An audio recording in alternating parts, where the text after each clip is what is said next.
Selamat datang di Barens Psikologi Praktis. Dalam video ini, kami akan membahas sebuah pertanyaan yang sering diajukan. Bagaimana seseorang bisa mengembangkan sifat-sifat narsistik atau gangguan kepribadian narsistik? Kami akan melihat lebih dalam pada akar penyebabnya, dinamika keluarga, genetika, dan bahkan peran media sosial. Setiap orang membutuhkan rasa percaya diri untuk berkembang. Namun narsisme melampaui itu. Ia melibatkan gambaran diri yang terdistorsi, kebutuhan mendalam akan pujian, dan seringkali kekurangan empati. Di Barens Psikologi Praktis, kami melihat bahwa narsisme sering berkembang seiring waktu, sebagai bentuk perlindungan terhadap diri yang rapuh. Pola asuh memainkan peran penting.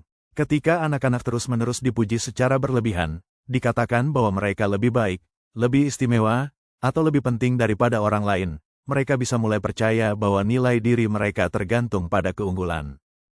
Sebaliknya, anak-anak yang tumbuh dengan orang tua yang dingin, kritis, atau tidak dapat diprediksi bisa mengembangkan sifat narsistik sebagai bentuk perlindungan. Misalnya, anak yang terus dikritik bisa tumbuh menjadi orang dewasa yang mencari kekaguman untuk membungkam suara hati yang terus menghakimi. Beberapa narsisis berasal dari keluarga di mana cinta harus diperoleh melalui keberhasilan, penampilan, atau pesona. Mereka belajar, kalau aku mengesankan, aku akan diterima. Ini menciptakan harga diri yang rapuh di balik kesombongan. Tapi bukan hanya soal pola asuh. Penelitian menunjukkan bahwa ada juga faktor genetik.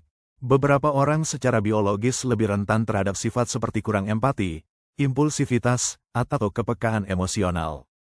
Studi kembar menunjukkan bahwa sifat narsistik lebih mungkin muncul pada keduanya jika mereka memiliki gen yang sama. Tapi gen bukan takdir, gen selalu berinteraksi dengan lingkungan. Anak yang sensitif namun dibesarkan di lingkungan yang stabil dan mendukung cenderung tidak mengembangkan narsisme patologis dibandingkan dengan anak yang tumbuh dalam kekacauan. Budaya modern memperkuat perilaku narsistik. Media sosial memberi penghargaan atas pencitraan diri, penampilan, dan status. Jumlah, likes, dan pengikut menjadi ukuran harga diri.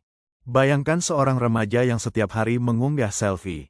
Semakin banyak like yang didapat, semakin bernilai mereka merasa. Tapi lama-kelamaan, rasa percaya diri mereka menjadi tergantung pada validasi eksternal. Mereka butuh dikagumi, bukan hanya untuk merasa senang, tapi untuk merasa cukup. Dan ini bukan hanya soal remaja. Budaya influencer memuja kesuksesan yang tidak realistis, kemewahan, dan ketenaran menanamkan kepercayaan bahwa dikagumi berarti berharga. Narsisme tidak tumbuh dari satu penyebab saja, itu adalah campuran dari temperamen, pengalaman masa kecil, dan pengaruh budaya. Beberapa orang membangun persona narsistik sebagai bentuk perlindungan. Yang lain menggunakannya untuk mengesankan atau mengendalikan. Tapi di balik semuanya, banyak yang bergumul dengan keraguan dan rasa malu. Sifat narsistik bisa dipelajari ulang. Dengan kesadaran diri dan dukungan yang tepat, seseorang bisa membangun harga diri yang lebih sehat, yang tidak bergantung pada pujian, melainkan pada keaslian.